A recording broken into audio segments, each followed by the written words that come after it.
اس لیے اسے نادیہ کے گھر تک پہنچنے میں کوئی دشواری نہیں ہوئی۔ نادیہ کے گھر میں سوائے اس کے ڈرائیور کے اور کوئی نہ تھا۔ ڈرائیور سلطان کو جانتا تھا، اس نے اسے عزت سے بٹھایا اور اس کے لیے چائے بنا کر لے آئے۔ سب لوگ کہاں ہیں؟ کوئی نظر نہیں آ رہا، اس نے ڈرائیور سے کہا۔ مالک اور مالکن تو فرید بیٹے سے ملنے ملائیشیا گئے، ابھی پرسوں ہی گئے تھے۔ نادیہ بی بی لاہور میں رہتی ہیں، اپنی تعلیم مکمل کر کے انہوں نے وہاں کسی جگہ نوکری کر لی۔ حالانکہ مالک ان کی نوکری سے ناخوش تھے، مگر اس کے باوجود وہ چلی گئی۔ یہ سن کر سلطان کی خوشی ہوئی۔ نادیہ واقعی ہمت والی لڑکی تھی۔ اپنے باپ کی مخالفت کے باوجود اس نے گھر سے دور ملازمت کر لی تھی۔ اب اسے یقین ہو چلا تھا کہ اس کی کہانی سن کر وہ خود ہی اس سے شادی سے انکار کر دے گی۔ چائے پی کر اس نے ڈرائیور سے نادیہ کا ایڈریس معلوم کرنا چاہا۔ یہ تو مجھے نہیں پتا کہ بیوی کہاں ملازمت کرتی ہے اور کہاں رہتی ہے۔ جب سے وہ لاہور گئی ہے صرف 1-2 مرتبہ ان کا یہاں آنا ہوا تھا۔ ایک روز وہ کسی بات پر وہ اپنے باپ سے الجھ گئی تھی۔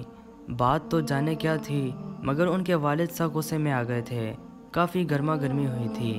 اس روز کے بعد انہوں نے یہاں قدم نہیں رکھا۔ ہاں، ان کا فون نمبر میرے پاس ہے۔ یہ اس زمانے سے میرے پاس ہے جب انہیں یونیورسٹی سے گاڑی میں لاتا اور لے جاتا تھا۔ ڈرائیور کہنے کے بعد جیب سے اپنا موبائل نکالنے لگا۔ اس سے نادیہ کا موبائل نمبر لے کر سلطان واپس گاؤں آ گیا۔ نادیہ کا موبائل نمبر تو اسے مل ہی چکا تھا۔ وہ چاہتا تھا کہ اسے جلد از جلد بات کر کے اس معاملے کا حل نکال لے۔ گھر پہنچ کر اس نے کھانا کھایا اور سوچتا رہا کہ کس انداز میں اپنی بات نادیہ کے سامنے رکھے گا۔ اسے گھبراہٹ تو محسوس ہو رہی تھی، مگر ہمت کر کے اس نے نادیہ کا نمبر ملا ہی دیا۔ کافی دیر تک بیل بجتی رہی، پھر ایک محتاط نسوانی آواز آئی، ہیلو۔ نیا نمبر دیکھ کر شاید وہ کال اٹینڈ کرتے ہوئے جھجک رہی تھی۔ میں اجمل خان کا بیٹا سلطان ہوں، گاؤں سے بول رہا ہوں۔ اس نے جلدی سے کہا، میں آپ کے گھر گیا تھا، وہاں سے پتہ چلا کہ آپ کی امی اور ابا جان فرید کے پاس ملائیشیا گئے ہوئے ہیں۔ میں نے گل زمان سے آپ کا نمبر لے لیا ہے، مجھے آپ سے ایک ضروری بات کرنی تھی۔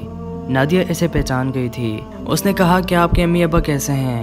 گاؤں والوں کا کیا حال ہے؟ برسوں بیت گئے ہیں، ہم لوگ وہاں آنا ہی نہیں ہوا۔ شہر کی زندگی تو بہت ہی ہنگامی حیض ہے، مجھے تو گاؤں بہت یاد آتا ہے۔ اس کی بات سن کر سلطان کا دل زور سے دھڑکا۔ نادیہ کو گاؤں کے یاد آنے کی یہی وجہ ہو سکتی تھی کہ وہ دھکے چھپکے الفاظ میں اپنی اور اس کی شادی کی طرف اشارہ کر رہی تھی۔ اس کے کانوں میں پھر نادیہ کی آواز گونجی، ابا جان تو مجھ سے بہت سخت ناراض ہیں، ایک طرح سے انہوں نے مجھے گھر ہی سے نکال دیا ہے۔ سلطان کو اس کی اور اس کے باپ کی کھٹ پھٹ کے بارے میں ڈرائیور نے تو پہلے ہی بتا دیا تھا، مگر پھر بھی اس نے اپنے لہجے میں حیرت پیدا کرتے ہوئے پوچھا، گھر سے نکال دیا؟ وہ کیوں؟ اس کا سوال سن کر دوسری طرف چند لمحے تک خاموش تاری رہی۔ پھر نادیہ بولی، میں نے اپنی قسمت کے بارے میں ان کا برسوں پہلے فیصلہ ماننے سے انکار کر دیا تھا۔ میں سلیم سے شادی کرنا چاہتی تھی، جو یونیورسٹی میں میرے ساتھ پڑھتا تھا۔ اس کے گھر والے کئی دفعہ میرا رشتہ لینے آئے، مگر ابا جان اس پر راضی نہیں تھے۔ وہ یہی کہتے تھے کہ وہ اپنے دوست کو زبان دے چکے ہیں۔ جب وہ راضی نہیں ہوئے تو بہت مجبور ہو کر میں نے سلیم سے شادی کر لی۔ افسوس کے ساتھ کہنا پڑ رہا ہے کہ میں اپنی شادی میں کسی کو نہ بلا سکی، اپنے گھر والوں کو بھی نہیں بلا سکی۔ بھائی تو باہر ہی تھا، وہ بھی نہیں آ سکا، مگر وہ میرے فیصلے سے خوش تھا۔ نادیہ کے لہجے میں بے پناہ دکھ تھا۔ اس کی بات سن کر سلطان کا دل زور زور سے دھڑکنے لگا تھا۔ اس کی زبان گھنگ ہو کر رہ گئی تھی۔ نادیہ کو تو کچھ پتہ ہی نہ تھا، اس لیے اس نے سلطان کی خاموشی کا غلط مطلب لیا اور معذرت خوانا انداز میں بولی، دیکھیے شادی بیاہ گدے گڈے کا کھیل نہیں، ہمارے بڑے بغیر سوچے سمجھے دو نہ سمجھ بچوں کی قسمت کا فیصلہ کر دیں۔ امید ہے کہ آپ سمجھ گئے ہوں گے۔ چلیے چھوڑیے اس بات کو، آپ کو کوئی ضروری بات کرنی ہے مجھ سے تو بتائیے، میں سن رہی ہوں۔ دوستو، اگر آپ کو اسٹوری اچھی لگی تو کمنٹ سیکشن میں اپنی رائے ضرور بتائیں اور ہمارے اس چینل کو ضرور سبسکرائب کریں اور ساتھ میں دیے گئے بیل پر کلک کریں۔